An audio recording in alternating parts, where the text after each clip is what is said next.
Hello guys, आज के इस शॉर्ट सेशन में हम जानने वाले हैं हु, हुम और हुज, इन तीनों के कंफ्यूजन को, और इस कंफ्यूजन को पूरी तरह से कर देंगे खल्लास।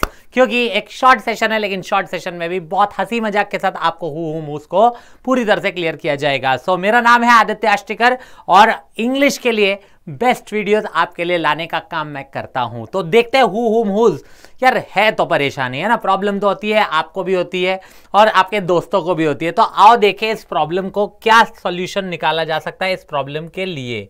ओके, सो हु, हुम और हुज की अगर हम बात कर रहे हैं, who, whom, whose, bookish language में अगर हम पढ़ते हैं तो हमें पता चलता है कि हु सब्जेक्टिव केस में लगता है, हुम ऑब्जेक्टिव केस में लगता है और हुज पॉजेसिव केस में लगता है। अब यार ये अगर समझ में आता तो क्या ही बात है, अपन इसको बेटर वे में समझते हैं ना। देखो हु, हुम, हुज वो बात सही है बुकिश लैंग्वेज के अकॉर्डिंग कि हु सब्जेक्टिव केस में, हुम ऑब्जेक्टिव में और हुज पॉजेसिव में, लेकिन इसको प्रैक्टिकल वे में कैसे समझे। तीनों का सबसे पहले एक चीज कॉमन है कि तीनों के तीनों जो है वो पर्सन के लिए लगाए जाते हैं। किसके लिए लगाए जाते हैं? पर्सन के लिए लगाए जाते हैं। पर्सन के लिए ही हम हु भी लगाते हैं, पर्सन्स के लिए ही हम हुम भी लगाएंगे और पर्सन्स के लिए ही हुज भी लगाएंगे।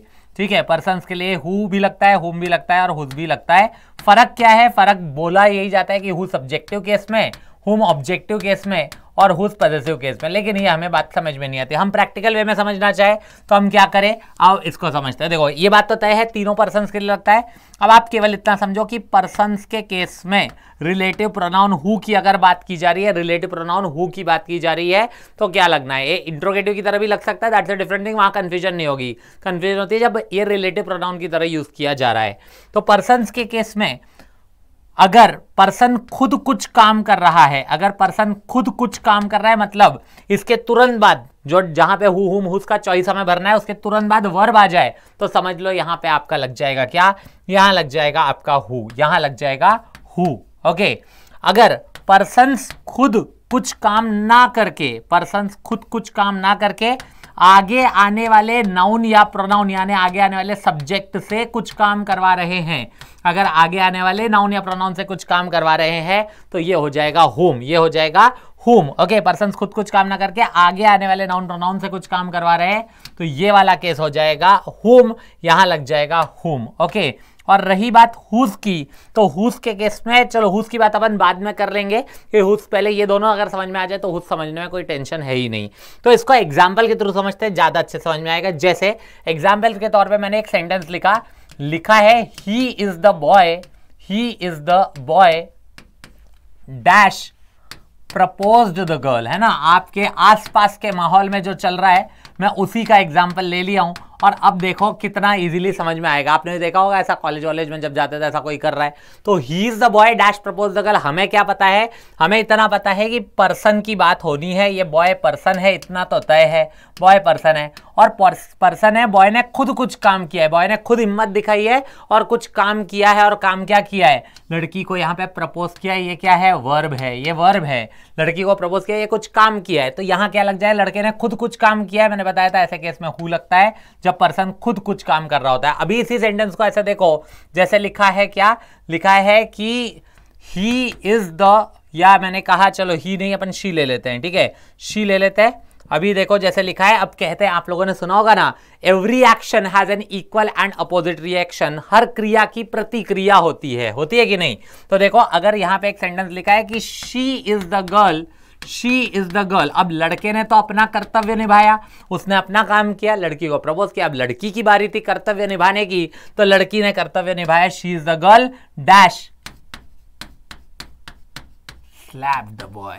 ओ my god, slap the boy, ठीक है। तो she is the girl dash slap the boy, तो यहां पे क्या हो जाएगा? She is the girl dash slap the boy. यहां हम लगा देंगे अभी भी लड़की ने खुद कुछ काम किया है, लड़की ने खुद जिम्मेदारी उठाई है और लड़की ने यहां पे मार दिया है थप्पड़, तो लड़की ने थपड़िया दिया है लड़के को। यहां पे क्या हुआ है? एक्शन फुलफिल हुआ है, लड़की ने खुद कुछ काम किया। अभी भी क्या लगेगा? हु ही लगेगा, अभी भी हु ही लगेगा।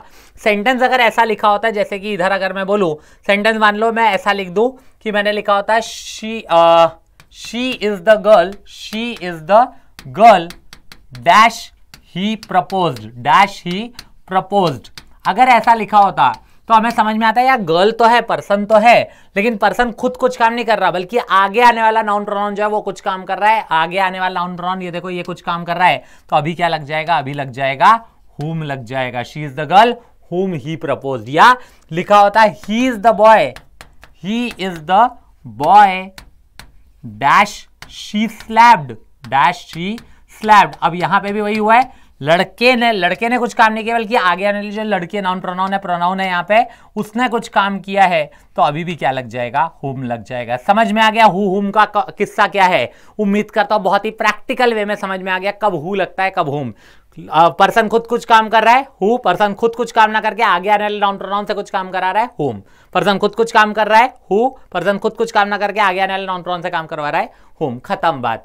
रही बात हुज की, हुज कुछ नहीं है, पर्सन्स के ही केस में अगर आगे आने वाला नाउन प्रोनाउन कुछ काम कर ही नहीं रहा, बल्कि उस नाउन प्रोनाउन के बारे में कुछ एक्स्ट्रा इंफॉर्मेशन बताई जा रही है, उस नाउन प्रोनाउन के बारे में कुछ एक्स्ट्रा इंफॉर्मेशन बताई जा रही है, खत्म बात। उस एक्स्ट्रा इंफॉर्मेशन को बताने वाला जो केस होगा वहां पे हम लगा देंगे क्या, वहां पे हम लगा देंगे हुज। ऐसे केस में हुज लग जाएगा। जैसे इसी स्टोरी को आगे बढ़ाते हैं, भाई क्रिया हो गई, प्रतिक्रिया हो गई, एक्शन आ गया, रिएक्शन आ गया, तो हर, जैसे कि ये तो हमें बताया गया था, है ना, न्यूटन का थर्ड लॉ आई गेस, है ना, उसमें बताया गया था कि Newton third law of motion में every action has an equal and opposite reaction, हर क्रिया की प्रतिक्रिया होती है। उसके आगे की बात नहीं बताई थी, वो मैं बताता हूं।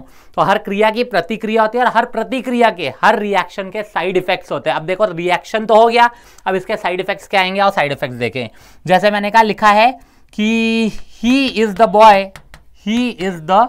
Boy dash cheeks look red, he is the boy dash cheeks look red. अब यह वो लड़का है जिसके गाल लाल दिख रहे हैं, और ये लड़के के खुद के गाल है, किसी और के उधार लेने तो नहीं गया होगा, मुझे 1-2 दिन के लिए दे दो, मुझे मार खा के आनी, ऐसा तो नहीं होगा।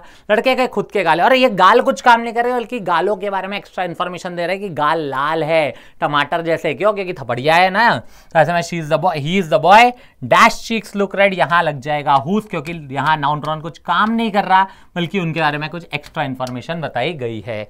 या कोई और सेंटेंस लिखा है, जैसे मैंने लिख दिया, she is the girl dash purse has been stolen. अब पर्स कुछ काम नहीं कर रहा, बल्कि पर्स के बारे में बताया जा रहा है कि पर्स चोरी किया गया है। चोरी किसने किया होगा? उस लड़के ने किया होगा, वो सोच रहा होगा ठुकरा के मेरा प्यार मेरा इंतकाम देखेगी। तो बस वही है, शी इज द, वहां लिखा है अगर she is the girl dash purse has been stolen, she is the girl whose purse has been stolen, ऐसा हो जाएगा, क्योंकि उस पर्स के बारे में कुछ एक्स्ट्रा इन्फॉर्मेशन बताई गई है। As simple as that. तो I hope so who whom whose बहुत अच्छे से क्लियर हो गया होगा, और बहुत ही मजेदार वे में आपने हु हुम हुज पढ़ लिया होगा। तो इसी तरह मेरे साथ मजेदार तरीके से इंग्लिश सीखने के लिए 8 बजे एडिटोरियल एनालिसिस, जहां पे स्पेशल एम्फेसिस ग्रामर वो कैप पे होता है, 10 बजे प्रैक्टिस बैच, जो भी एग्जाम्स आ रहे होते हैं उसके प्रैक्टिस हम करते हैं वहां पे उस प्रैक्टिस बैच में, और प्रैक्टिस क्वेश्चंस पूरे हो गए। और 3 बजे फाउंडेशन बैच, जहां बेसिक लेवल से लेकर एडवांस लेवल तक, प्री से लेकर मेंस लेवल तक हर चीज कवर की जा रही है। तो जुड़ना ना भूलिए, चैनल को सब्सक्राइब कर लीजिए, साथ ही साथ सेशन अच्छा लगा तो लाइक करके अपने दोस्तों को भी शेयर कर दीजिए, सो दैट उन्हें भी पता चल जाए कि इस सेशन के थ्रू हम हु हुम हुज को कैसे इजीली सीखे हैं। That's it from my side, thank you, bye bye, take care, keep watching and keep learning.